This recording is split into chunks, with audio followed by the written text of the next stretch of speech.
ผู้แสวงหาธรรมผู้ค้นหาธรรมต้องย่อม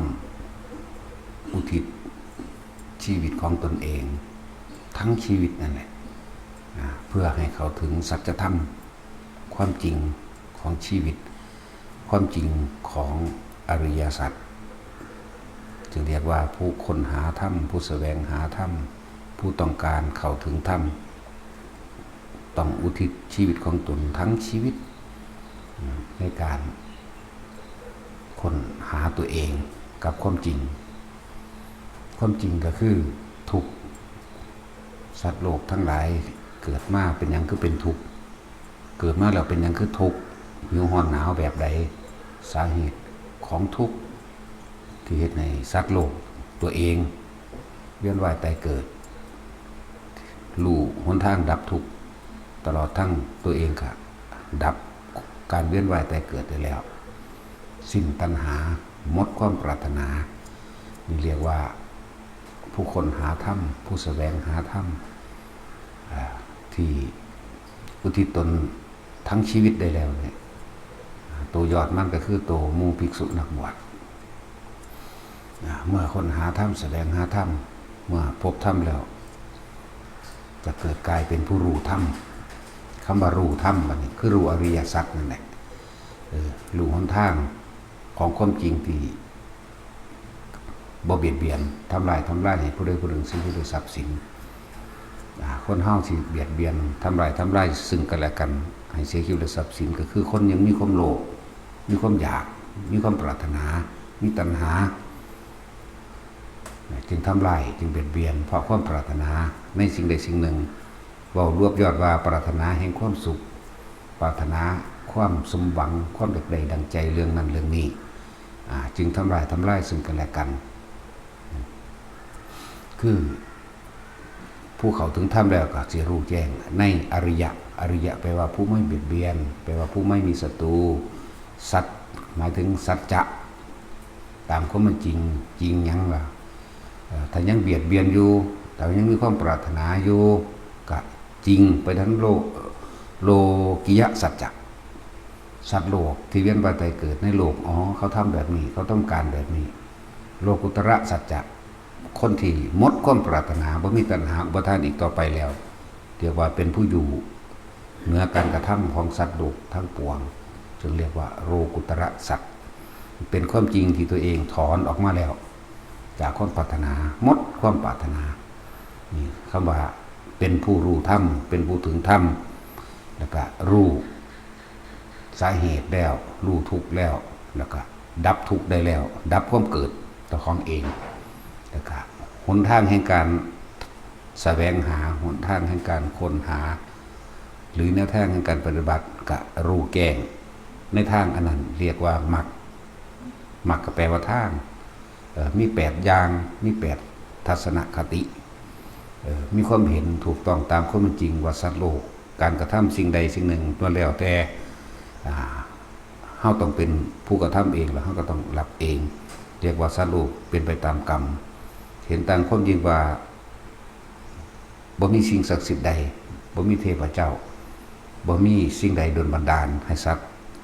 เจ็บไข้ได้ป่วยเป็นทุกข์หรือให้มีความสุขได้ด้วยแล้วแต่ก็เกิดขึ้นจากตัวเองเห็นตามความจริงว่าทุกสิ่งทุกอย่างบ่จีรังยั่งยืนเป็นอนิจจังบ่เที่ยงแท้จักอย่างบ่มีหยังมั่นคงเป็นทุกข์ถ้าเขาไปยึดจึงแสวงหาเป็นอนัตตารู้แจ้งยอดแห่งธรรมแล้วก็คืออนิจจังกับอนัตตาเห็นโลกนี่เป็นของว่างเปล่าเห็นโลกนี่เป็นของสุญญตา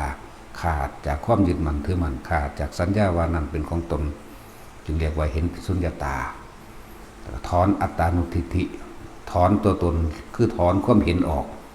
เมื่อถอนความเห็นออกบ่ไปยืนยันบ่ไปตัดสินบ่ไปผิดบ่ไปถูกบ่ไปบุญบ่ไปบาป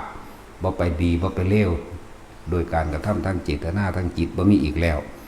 เรียกว่าถอนอัตตานุทิฏฐิหมดความเป็นตัวตนเพราะปราศจากความคิดเห็นบ่มีการสรุปความเห็นใดๆทั้งสิ้นในผิดในถูกในดีในเลวในบุญในบาปพร้อมถอนอัตตานุทิฏฐิออกจึงว่ารู้อริยสัจสี่และรู้หนทาง อันเฮ็ดในตนเองคนออกจากการเวียนว่ายตายเกิดคือมรรคมีองค์8สัมมาทิฏฐิต่อไปก็สัมมาสังกัปโปดำริแปลว่าคิดในขณะที่ตาเห็นหูได้ยินก็ย่อมคิดไปในทางที่มันเป็นความจริงเป็นอนิจจังเป็นอนัตตาเป็นสัตว์โลกเป็นไปตามกรรมสัมมาวาจากัเว้าอิหยังก็ตามพูดสิ่งใดก็พูดแต่ความจริงนั่นแหละสัมมากัมมันโตกระทำสิ่งใดก็ตามบ่ว่าทางกายและวาจาต้องกระทำตามความเป็นจริงมีความเพียรตามความเป็นจริงประกอบอาชีพโดยสุจริตบ่มีอาชีพใดที่เข้ามาปนโดยเบียดเบียนให้ผู้ใดผู้หนึ่งเสียชีวิตหรือทรัพย์สินสัมมาสติระลึกนึกทบทวนในระลึกควรหรือบ่ควรอุปนิสัยคนผู้นี้เป็นแบบนี้อุปนิสัยนั้นเป็นแบบนั้นบ่แค่นั้นบ่แม่นแค่ว่าสติสำหรับตน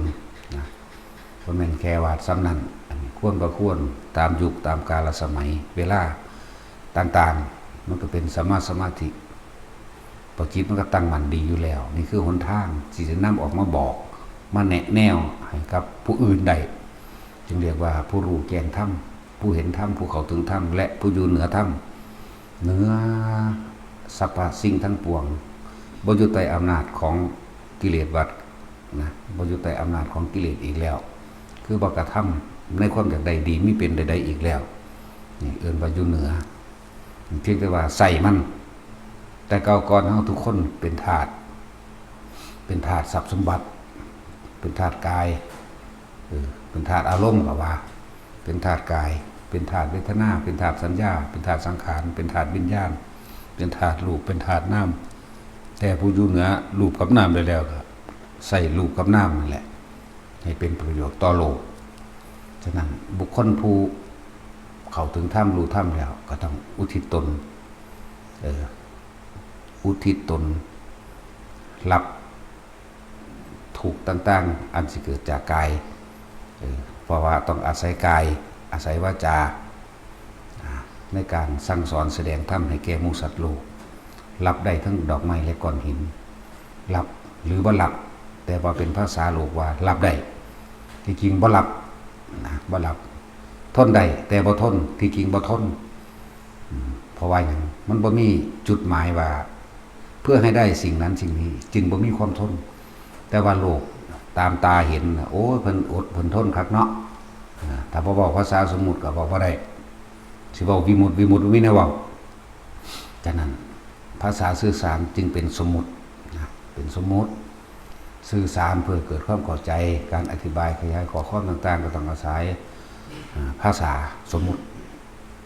เปรียบเทียบเนยยะต่างๆให้ข้อคิดแง่คิดต่างๆก็เลยต้องอาศัยภาษาเพราะผู้อยู่เหนือสิ่งนั้นแล้วบ่มีภาษาตะว่างสุญญตาจิตอยู่โดดเดียวโดยบ่มีเครื่องเกาะเกี่ยวกับอีกสุญญตาวิมุตติพร้อมนั่นแหละผู้เข้าถึงธรรมเพิ่นประกอบอาศัยด้วยอุปนิสัยอันเก่าที่มีเมตตาหาประมาณบ่ได้ที่มีกรุณาหาประมาณบ่ได้มุทิตาหาประมาณบ่ได้อุเบกขาหาประมาณบ่ได้บางองค์เพิ่นเข้าถึงธรรมรู้ธรรมแล้วบ่สั่งสอนบ่แสดงบ่สนใจไผเลยเพราะอุปนิสัยของเพิ่นมาสั่งสมมาต่อเบื้องต้นโดยปุเรภพชาติเพิ่นบ่ได้ปรารถนาว่าสิเอาไผอย่างเช่นพระปัจเจกรู้เฉพาะตนรู้แจ้งอริยสัจสี่อยู่เหนือธรรมทั้งปวงอยู่เหนือทุกข์สมุทัยนิโรธไปแล้วเพิ่นนิโรธไปแล้วเพิ่นดับอัตตานุทิฏฐิดับความเห็นขาดเพิ่นก็รู้อริยสัจสี่นั่นแหละเพิ่นก็รู้เหตุและปัจจัยทั้งหลายสัตว์เวียนว่ายตายเกิดเรียกว่ารู้ปฏิจจสมุปบาทภาษาบาลีมันพวกเขาบ่เข้าใจปฏิจจสมุปบาทไปแปลกันอยู่พอสำนั้นสาเหตุทั้งหลายที่สัตว์เวียนว่ายตายเกิดมาฆ่ากันอยู่นี่มาหาอยู่หากินอยู่นี่มาดิ้นรนแสวงหารูปรสกลิ่นเสียงอยู่นี่ราคะโทสะโมหะอยู่นี่เพิ่นรู้แต่ว่าเพิ่นบ่สอนเด้เรียกว่าปัจเจกชนทั้งหลายเหล่านั้นบ่สอนเพิ่นบ่แสวงหาเหล่านั้นนี่เป็นปัจเจกธรรมปัจเจกชนนั่นแหละจังว่าเป็นที่น่าเสียดายก็ยังว่านั่นแหละเพราะความตั้งต้นหรือปุเรภพชาติเพิ่นปรารถนามาแบบนั้น ดูเฉพาะตนนี้ไปเฉพาะตนแม้พระสงฆ์ที่มีอุปนิสัยเก่าแบบนั้นก็เป็นแบบนั้นคือเคยปรารถนาว่าขอให้รู้ธรรมเห็นธรรมเฉพาะตนเอาตนนี้พ้นออกจากโลกวัฏฏะสงสารอันนี้ได้แม้นเปลี่ยนใจไหมมาเป็นสาวกของพระพุทธเจ้าเขาจะแบบบ่สอนเด้หรือหลวงปู่หลวงตาพระนุ่มนิดหน่อยก็สร้างอยู่น้ำวัดน้ำว่างเงอะงะไปตามบ้านตามเมืองเพิ่นบ่อยากสอนมันบ่แม่นอุปนิสัยที่สังสมมีอยู่เด้อหลวงตาเท่าปัดกวาดตาดไปธรรมดาบางที่ก็เผาถุงยางถุงเยิงไปจักตอกเฮ็ดนั่นเฮ็ดนี่เล่นไปบ่สนกับไผเฮ็ดคือจังบ่จักหยังตั้งแต่รู้แจ้งเบิดแล้วเขาถึงถ้ำแล้วก็มีนี่ก็มีพระก็มีนี่ไปอยู่ตามป่าตามเขาไปลำพังผู้เดียวแต่บ่เหงาดอกเฮาเห็นว่าบ่สอนโลกแต่ก็สอนโลกแต่ว่าเป็นเทวโลกจักบ่ล่ะโลกที่สองเทวะหรือทเวนี่แปลว่าสองนั่นจังซั่นก็มีแต่ว่ามนุษย์เบิดโอกาสก็มีจังว่าพวกเฮาถ้าจะเข้าถึงธรรมแสวงหาธรรมคนหาธรรมก็ต้องอุทิศตนพูดถึงหมู่ภิกษุสามเณรทั้งหลายก็คืออุทิศตนทั้งชีวิตนั่นแหละอุทิศตนสละตนเมื่อเข้าถึงตนเข้าถึงใจตนได้แล้วก็รู้นั่นแหละก็เห็นนั่นแหละส่วนที่สั่งสอนแสดงหรือบ่สั่งสอนแสดงแล้วแต่อุปนิสัยไผมันการแสดงธรรมก็เหมือนกันแล้วแต่อุปนิสัยเด้สิมาบอกกันว่าให้เว้ามวนๆให้เว้าแบบนั้นแบบนี้บ่ได้มันเบิดเจตนาแล้วมันแตกออกมามันพัวออกมาโดยของมันเองให้ใส่คำสละสะสวยบ่มันบ่อาจสามารถสิ่งเหล่านั้นเพราะว่ามันเป็นธรรมชาติอันนึงที่เป็นของมันเองเขาบ่ได้ตั้งสคริปต์ไปเด้บ่ได้ท่องจำนะจังว่าบัดนี้ผู้เขาถึงถ้ำแล้วสินำออกมาสั่งสอนแสดงหรือว่าสั่งสอนแสดงก็ไปบอกคนบ่ได้ส่วนนั้นผู้บ่ทันได้ถึงก็ต้องค้นหาอุทิศตนเองตะบ่แม่นธรรมดาคนที่ออกมาแสดงธรรมใดเขาเจ้าก็มีอุปนิสัยสังสมมาเก่าก่อนมีคนที่เคยเดินตามกันเรียกว่าทำบุญรวมกันมาทำกรรมต่างๆบ่ว่าบุญหรือบาปสมรู้ร่วมคิดในการกระทำรวมกันมาจึงเดินตามกันมาแบบนั้นผิดกับผิดไปน้ำกันทุกข์ก็ถูกไปน้ำกันพ้นกับพ้นไปน้ำกันคือเก่านั่นแหละเมื่อคนมันตั้งหน้าเดียวอยู่แล้วเราหายากผู้เขาเจ้าสิออกมาแสดงธรรมแสดงความจริงแสดงอริยสัจที่ตัวเองได้รู้ได้เห็นแสดงเพิ่นก็แสดงไปตามประสบการณ์เพิ่นนั่นแหละคือแสดงตามความเป็นจริงที่ตัวเองได้รู้ได้เห็นเป็นมาเด้ส่วนพระไตรปิฎกที่เพิ่นบันทึกไว้ก็นั่นคือประสบการณ์ของเพิ่นอย่างเช่นพระพุทธเจ้าทุกพระองค์เพิ่นก็แสดงตามประสบการณ์ของเพิ่นเองตามธรรมชาติที่เพิ่นเป็นมาสิ่งที่เพิ่นสังสมมาส่วนหมู่สาวกเพิ่นแสดงของเพิ่นก็แสดงตามประสบการณ์เพิ่นแต่ว่าอยู่ในหลักอริยสัจเหมือนเดิมในธรรมจักรปวัตนสูตรในอธิตปริยยสูตรในอนัตตลักษณสูตรนี่เป็นหลักมันอยู่แล้วปฏิจจสมุปบาทก็รวมอยู่ในทุกข์สมุทัยนิโรธมรรคนั่นแหละเหตุ